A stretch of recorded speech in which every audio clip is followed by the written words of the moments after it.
pagi dan salam sejahtera bagi kita semua. Perkenalkan, nama saya Francisca Suryati Damli, NIM 18030300102. Saya mahasiswi jurusan Sosiologi Undana Kupang, kelas C reguler pagi semester 6. Pada kesempatan ini, saya akan mereview buku yang berjudul Political Corruption and Governance atau Korupsi Politik dan Tata Pemerintahan. Seri ini disusun oleh Dan Hook dan Paula M. Haywood. Seri ini bertujuan menganalisis sifat dan ruang lingkup pemulihan sebaik mungkin mengenai korupsi politik. Meningkatnya perhatian selama 20 tahun terakhir terkait masalah korupsi dan agenda tata pemerintahan yang baik sebagai sarana utama untuk mengatasinya telah mengarah pada pengembangan sejumlah besar proposal kebijakan, baik nasional maupun internasional, perjanjian internasional, serta program dan inisiatif anti korupsi.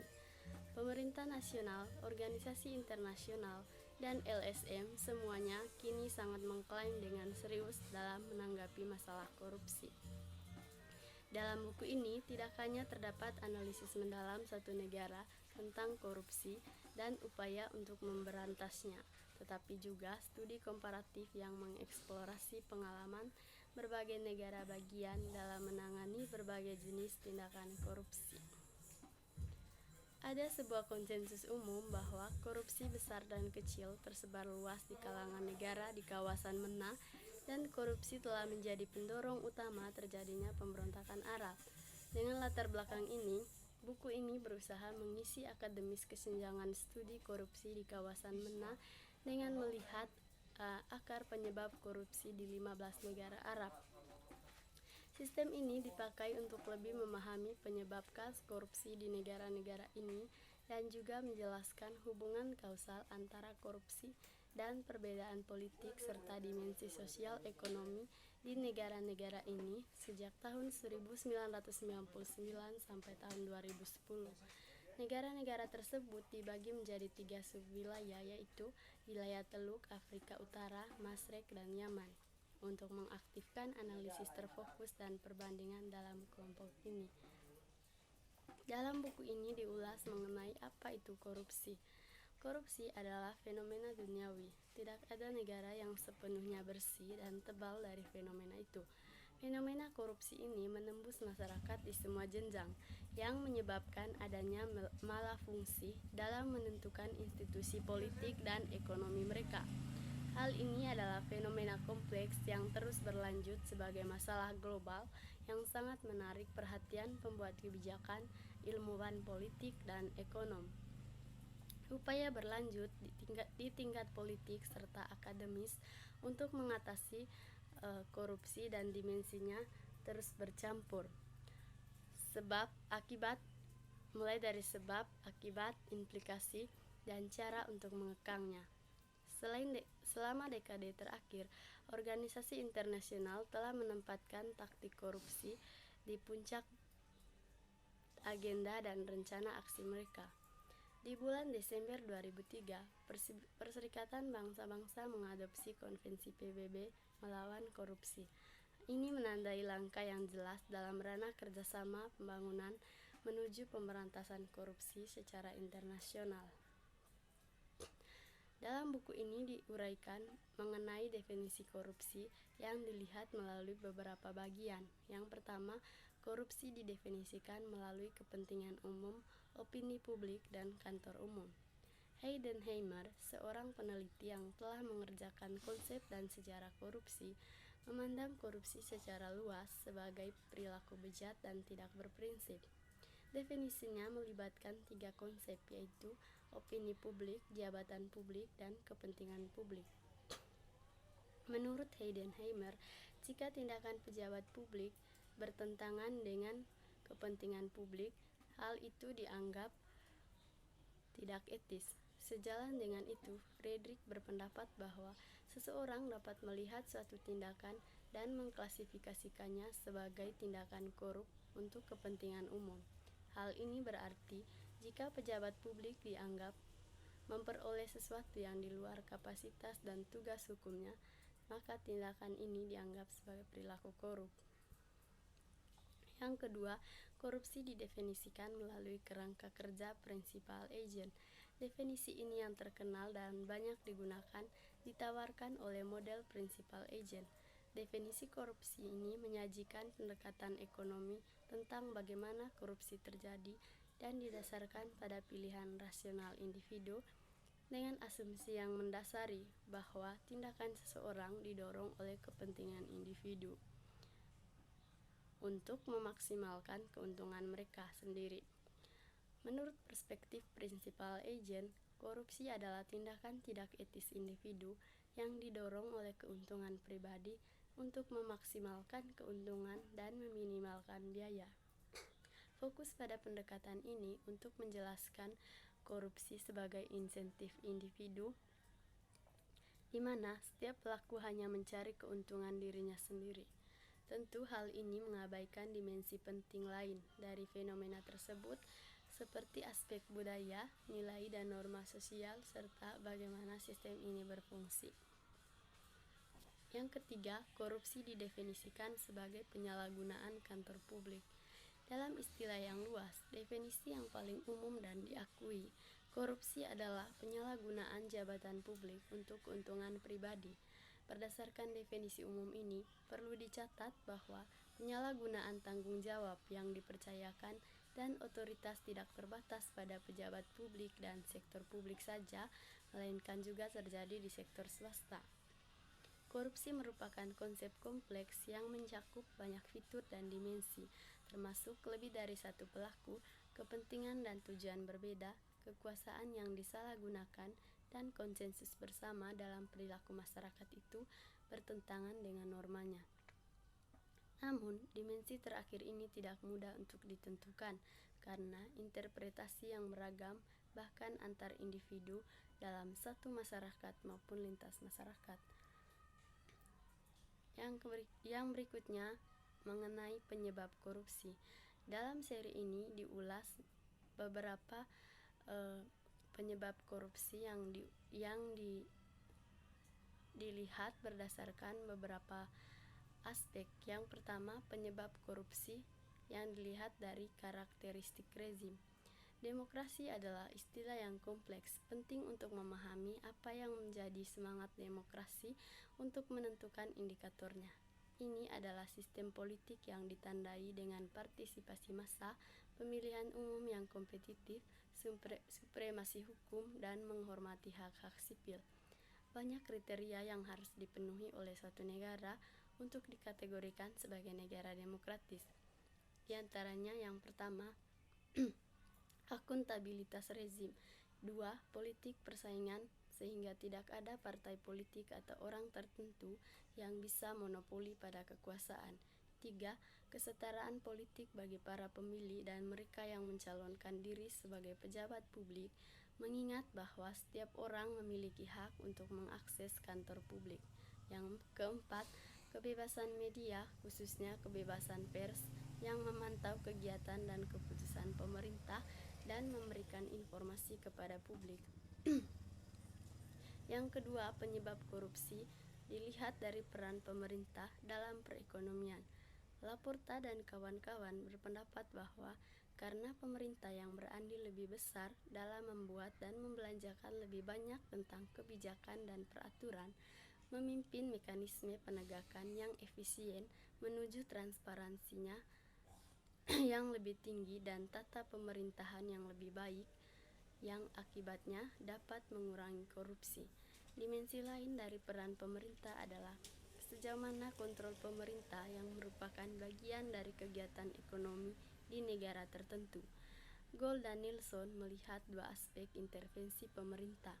Yang pertama, ukuran umum negara industri yang dimiliki, peraturan investasi asing, dan sektor keuangan, termasuk bank, gaji, inflasi, pajak, dan harga.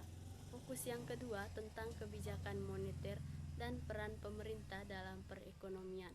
Dalam hal ini, penulis menyimpulkan bahwa semakin besar kepentingan ekonomi, semakin banyak peluang yang diciptakan untuk terlibat dalam perilaku korupsi. Yang ketiga, penyebab korupsi dilihat dari pembangunan dan masyarakat. Lipset berpendapat bahwa pembangunan memiliki dampak demokrasi yang nyata karena membantu meningkatkan tingkat pendidikan yang pada gilirannya berkontribusi untuk meningkatkan kesadaran publik. Akibatnya, ada tindakan yang tidak pantas untuk ditantang atau terjadi pelanggaran resmi.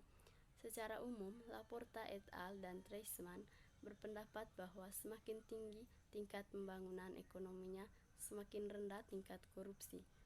Hal ini dikarenakan fakta bahwa pembangunan membantu meningkatkan tingkat buta huruf di suatu negara. Hal ini sangat baik dalam menumbuhkan kesadaran di antara penduduk. Sera berpendapat bahwa ketika negara menjadi lebih maju dan makmur, tingkat korupsi menurun. Damania et al. Setuju bahwa ada hubungan negatif antara pembangunan dan korupsi. Meskipun penelitian menggunakan banyak variabel, para peneliti mencapai satu kesimpulan umum, yaitu status pembangunan suatu negara bisa membantu menjelaskan tingkat korupsinya. Dengan mengelompokkan hipotesis variabel politik, ekonomi, dan sosial, dapat membantu mencapai pemahaman menyeluruh tentang penyebab korupsi di 15 negara di wilayah MENA, di mana keadaan politik dan sosial ekonomi berada dalam sebuah hubungan yang berdampak pada intensitas korupsi. Rezim dijalankan dengan kontrol yang sangat besar atas panggung politik dan kegiatan ekonomi. Negara-negara sekutu MENA telah melihat batasan pada partisipasi politik, pemilihan umum yang kompetitif, dan kebebasan berekspresi. Negara-negara Teluk memiliki sistem politik yang paling terbatas tanpa persaingan politik atau partai politik, sedangkan Afrika Utara, Masyriq, dan Yaman memiliki kebebasan politik yang kecil dan pemilihan umum telah lebih sering berlangsung. Pembangunan sosial ekonomi bervariasi di seluruh wilayah MENA dengan kualitas regulasi, keterbukaan terhadap perdagangan, dan wakaf sumber daya alam. Pemerintah telah memainkan peran besar dalam perekonomian, mengelola sektor utama melalui monopoli dan oligopoli. Hal ini mengakibatkan kurangnya keterbukaan dan integrasi di pasar internasional di sebagian besar negara di kawasan MENA. Negara-negara kawasan Teluk, tidak termasuk Arab Saudi dan Yordania, lebih baik dalam hal tingkat korupsi, supremasi hukum, dan kebebasan pers. Namun, ini tidak menunjukkan bahwa kelompok negara ini lebih liberal daripada negara-negara lain yang tercermin dengan jelas dalam sebagian besar negara ini, tetapi tingkat korupsi yang lebih rendah di negara ini adalah yang paling utama. Karena lembaga politik berfungsi lebih baik dan raja yang berkuasa dalam penerimaan masyarakat luas, kemudian disertai dengan mengabaikan kepentingan di antara masyarakat umum yang terlibat aktif dalam proses politik, yang mungkin menjelaskan mengapa negara-negara ini secara khusus mendapat skor lebih baik pada dua indikator lainnya, yaitu persamaan warga di depan hukum dan kebebasan pers. Mengenai hipotesis ekonomi terkait dengan penyebab korupsi di wilayah MENA, semua rezim menunjukkan dengan jelas hegemoni oleh pemerintahnya atas kegiatan ekonomi utama, disertai dengan kurangnya regulasi yang tepat di banyak negara, mencerminkan peluang terjadinya korupsi besar, terutama dalam proses pengadaan, sebagaimana dicatat dalam bisnis laporan GAN negara anti korupsi. Kurangnya keterbukaan ekonomi di antara negara-negara yang paling korup di kawasan ini menunjukkan bahwa ketidakmampuan untuk mengintegrasikan dan mematuhi kode etik internasional untuk perdagangan memberikan lebih banyak peluang untuk melakukan korupsi, menghalangi investasi dan kebebasan ekonomi. Sumber daya alam yang melimpah tidak menunjukkan hubungan sebab akibat yang kuat dengan korupsi. Analisis penulis dengan demikian menyimpulkan bahwa kualitas regulasi adalah variabel yang paling kuat di antara suatu ekonomi. menunjukkan hubungan negatif dengan korupsi. Sedangkan untuk variabel pembangunan, terlihat jelas bahwa angka buta huruf dan pemberdayaan perempuan tidak menunjukkan hubungan kausal langsung dengan korupsi. Ketimpangan pendapatan dan tingkat kemiskinan mencerminkan penyebab hubungan yang positif dengan korupsi. Negara-negara menikmati tingkat pembangunan kemanusiaan yang tinggi dengan tingkat pendapatan tinggi dan kualitas pendidikan yang baik, umumnya menyaksikan tingkat korupsi yang lebih rendah di seluruh wilayah MENA. Sedangkan negara-negara lain di dalamnya menderita dengan standar hidup yang rendah, sistem pendidikan nasional yang buruk, dan upah rendah, menunjukkan tingkat korupsi yang tinggi, bersamaan dengan manifestasi korupsi kecil-kecilan dalam masyarakat mereka. Tingkat kemiskinan, ketimpangan pendapatan, dan kualitas pendidikan karenanya jelas memicu terjadinya berbagai bentuk korupsi di kawasan MENA. Sebagai penutup, buku ini menganalisis penyebab korupsi politik, ekonomi, dan kemasyarakatan di antara 15 negara Arab di kawasan MENA. Secara teori, semua negara yang diteliti memiliki konstitusi yang dirujuk pemisahan kekuasaan dan otoritas peradilan independen. Namun, dalam praktiknya, para penguasa yang tidak terbantahkan dan kurangnya pengawasan dan keseimbangan sangat memicu terjadinya korupsi.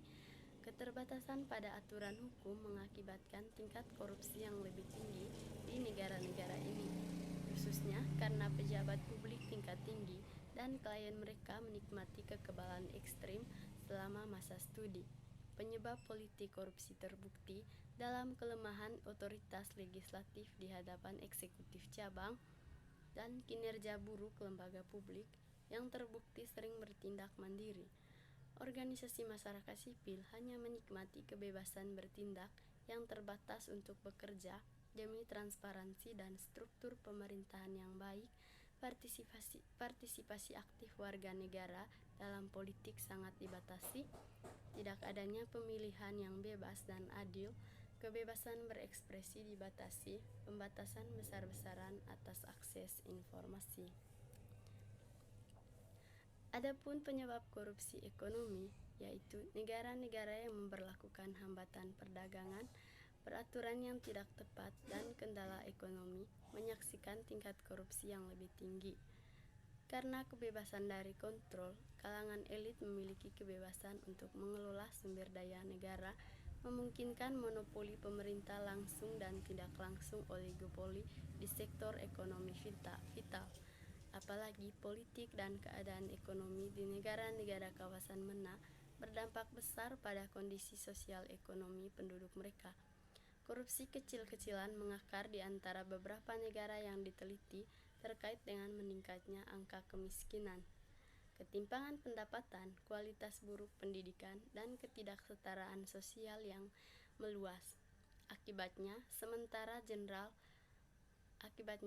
populasi memiliki kesempatan yang dapat diabaikan untuk mengambil peran aktif dalam proses pembuatan kebijakan negara mereka, bersikap pasif secara politik, tidak peduli, dan dibatasi. Para elit menikmati hegemoni yang diperpanjang atas negara-negara di bidang politik dan ekonomi. Hal ini menciptakan lingkaran setan dan ketidakadilan terus tumbuh di masyarakat Arab pada semua jenjang. Sekian dan terima kasih.